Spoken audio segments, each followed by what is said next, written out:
जय श्री राधे कृष्ण। आप सभी का आपके अपने YouTube channel BK Mishra present में बहुत बहुत स्वागत है। आइए आज आप सब जानेंगे वर्ष 2024 आश्विन मास कृष्ण पक्ष में प्रदोष का व्रत कब धारण किया जा रहा है। तो जानेंगे व्रत के शुभ मुहूर्त के बारे में। इस दिन प्रदोष काल पूजन का क्या समय होगा। तो आइए जानते हैं शुभ मुहूर्त व्रत महत्व के बारे में। प्रत्येक माह के कृष्ण पक्ष और शुक्ल पक्ष की त्रयोदशी तिथि के दिन जब भी प्रदोष काल का समय प्राप्त होता है, उस दिन प्रदोष व्रत को धारण किया जाता है। यह व्रत भगवान शिव जी को अति प्रिय होता है। प्रदोष व्रत के दिन भगवान शिव जी जो कि प्रसन्न मुद्रा में होते हैं और इस दिन इनका प्रदोष काल के समय में विशेष प्रकार से पूजन करने का महत्व माना गया है। प्रदोष काल का समय सूर्यास्त से 1 घंटे पहले और सूर्यास्त के 1 घंटे बाद तक के बीच का जो समय होता है, वह समय प्रदोष काल का होता है और इस दौरान भगवान शिव प्रसन्न मुद्रा में होते हैं।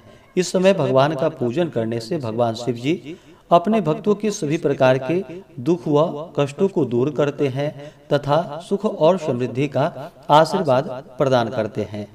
प्रदोष का व्रत जिस दिन भी पड़ता है, उस दिन के नाम से उसे जाना जाता है और उस दिन के प्रदोष व्रत का अपना विशेष महत्व माना गया है। जैसे कि प्रदोष का व्रत अगर रविवार के दिन पड़े तो उस दिन व्रत को धारण करने से आयु तथा आरोग्यता की प्राप्ति होती है। सोमवार के दिन प्रदोष व्रत हो तो इससे अभीष्ट सिद्धि की प्राप्ति होती है। मंगलवार के दिन प्रदोष व्रत हो तो इससे रोगों से मुक्ति और स्वास्थ्य लाभ की प्राप्ति होती है। बुधवार के दिन प्रदोष व्रत हो तो इससे व्यक्ति की सभी कामनाएं सिद्ध होती है। गुरुवार के दिन प्रदोष व्रत हो तो इससे शत्रुओं पर विजय की प्राप्ति होती है तथा शत्रुओं का विनाश होता है। शुक्रवार के दिन प्रदोष व्रत हो तो सौभाग्य और स्त्री की समृद्धि के लिए शुक्र प्रदोष का व्रत किया जाता है। शनि प्रदोष का व्रत संतान इच्छुक भक्तों को अवश्य ही करना चाहिए जब भी शनिवार के दिन प्रदोष का व्रत हो। तो आइए जानते हैं आश्विन कृष्ण वर्ष 2024 में प्रदोष का व्रत कब किया जा रहा है। तो जानते हैं शुभ मुहूर्त के बारे में। त्रयोदशी तिथि प्रारंभ समय जो कि 29 सितंबर 2024 दिन रविवार शाम 4:50 और त्रयोदशी तिथि की जो समाप्ति है वह 30 सितंबर 2024 दिन सोमवार शाम 7:08 पे त्रयोदशी तिथि की समाप्ति है। तो इस बार सभी भक्तजन 30 सितंबर 2024 दिन सोमवार को प्रदोष का व्रत धारण करेंगे। 30 सितंबर को ब्रह्म मुहूर्त का जो समय है वह समय सुबह 4:36 से सुबह 5:24 तक होगा। सूर्योदय का समय सुबह 5:49 और सूर्यास्त शाम 5:45 होगा। 30 सितंबर को प्रदोष काल पूजन का जो समय है वह समय शाम 4:45 से शाम 6:45 तक भगवान का आप सभी पूरे विधि विधान के साथ पूजन करें। 30 सितंबर को राहु काल का समय सुबह 7:19 से सुबह 8:48 तक होगा।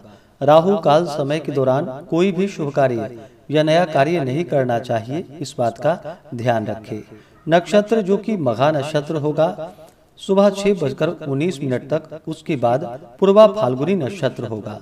इस दिन योग जो कि शुभ योग होगा रात्रि 1:18 तक, उसके बाद शुक्ल योग होगा। जो भी भक्तजन प्रदोष का व्रत धारण करते हैं उन्हें 11 या 26 त्रयोदशी का व्रत धारण करना चाहिए। उसके बाद फिर व्रत का उद्यापन करना चाहिए।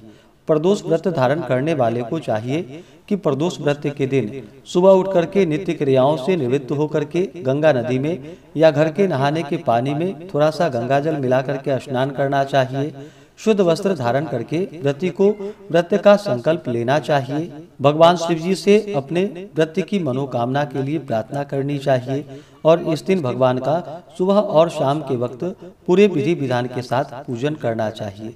आप चाहें तो मंदिर में जाकर के पूजन करें या फिर घर पे अगर पूजन करते हो तो घर पे एक अच्छा सा जगह ले, उस जगह को अच्छे से पवित्र करके वहाँ पे एक 5 रंगों से मंडप बना करके तैयार करें और शिव पार्वती की फोटो या प्रतिमा को स्थापित करके इनका पूरे विधि विधान के साथ पूजन करना चाहिए। सबसे पहले भगवान गणेश जी का पूजन कर ले। भगवान गणेश जी जो कि प्रथम पूजनीय माने जाते हैं।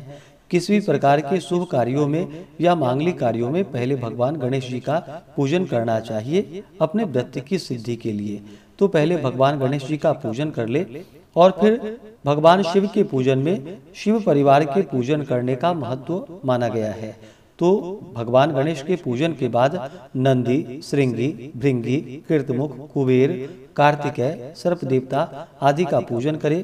इसके बाद फिर भगवान शिव और माता पार्वती का पूरे विधि विधान के साथ गंध पुष्प, धूप, दीप आदि से पूजन करके अनेक प्रकार के नैवेद्य भगवान शिव जी को अर्पित करें। नैवेद्य में ऋतु फल आदि इस समय में जो भी प्राप्त हो वह भगवान को चढ़ाएं या दूध से बने हुए वस्तु का भगवान को भोग लगाए। नैवेद्य का भोग लगा करके जल से आचमनी करवाएं। मुख शुद्धि के लिए पान पत्र, सुपारी, लौंग, इलायची के साथ में अर्पित करें। इसके बाद द्रव्य और दक्षिणा चढ़ाएं और फिर प्रदोष व्रत का कथा श्रवण करें। भगवान शिव जी के स्तोत्र, चालीसा आदि का पाठ या श्रवण करना चाहिए। व्रती को व्रत के दौरान किसी के ऊपर क्रोध नहीं करनी चाहिए। अपने मन में किसी के प्रति ईर्ष्या या द्वेष का भाव नहीं लाना चाहिए। शुद्ध और सात्विकता का पालन करते हुए भगवान शिव जी के चरणों में अपना मन लगाना चाहिए। इससे भगवान शिव जी अपने भक्तों के ऊपर अति प्रसन्न होते हैं और अपने भक्तों के सभी प्रकार के दुख व कष्टों को दूर करते हैं तथा सुख और समृद्धि का आशीर्वाद प्रदान करते हैं। इस बार 30 सितंबर सोमवार के दिन प्रदोष का व्रत धारण किया जा रहा है। जब भी सोमवार के दिन प्रदोष का व्रत होता है तो इसे सोम प्रदोष या सोमवार प्रदोष व्रत के नाम से जाना जाता है। इस दिन व्रत को धारण करने से अभीष्ट सिद्धि की प्राप्ति होती है। प्रदोष का व्रत जो कि 11 या 26 त्रयोदशी का व्रत करना चाहिए। कार्य सिद्धि होने पर त्रयोदशी व्रत का उद्यापन करना चाहिए। एक दिन पूर्व जो कि भगवान गणेश जी का पूजन करना चाहिए। घर में अथवा मंदिर में नृत्य कीर्तन द्वारा रात्रि को जागरण करें। प्रातः होते ही स्नान करके शुद्ध वस्त्र धारण करके रंगीन पद्म पुष्प रोली से मंडप बना करके उसमें भगवान शिव जी और माता पार्वती की प्रतिमा को स्थापित करके शिव परिवार का तथा भगवान शिव पार्वती का पूजन करना चाहिए। इसके बाद फिर हवन आदि का कार्य करना चाहिए। इस दिन इन मंत्रों के द्वारा जो कि हवन करनी चाहिए। ओम शांब सदा शिवाय नमः। इन मंत्रों के द्वारा जो कि 108 बार खीर की आहुति देनी चाहिए। हवन के बाद आरती व शांति पाठ करके 2 ब्राह्मणों को भोजन करा करके उन्हें दक्षिणा दे और उनसे आशीर्वाद ले कि आपका व्रत सफल हो। यह वचन दोनों ब्राह्मणों से कहें। जो स्त्री पुरुष इस विधि विधान से व्रत करके उद्यापन करते हैं तो उनकी सभी कामना पूर्ण होती है और वे मोक्ष को भी प्राप्त होते हैं। ऐसा स्कंद पुराण में कहा गया है। तो आशा करता हूँ कि यह जानकारी आपको अच्छा लगा हो। इसी प्रकार से ज्ञानवर्धक जानकारियाँ प्राप्त करते रहने के लिए, व्रत पूजा के बारे में जानने के लिए, कथा को सुनने के लिए चैनल पे अगर आप पहली बार आए हैं तो चैनल को लाल बटन दबा करके सब्सक्राइब करें। साथ में बेल आइकन घंटी को दबाएं ताकि आने वाली वीडियो का नोटिफिकेशन आपको समय से मिलता रहे। वीडियो को लाइक करें, शेयर करें। सुखी रहें और स्वस्थ रहें। जय श्री राधे कृष्ण। धन्यवाद।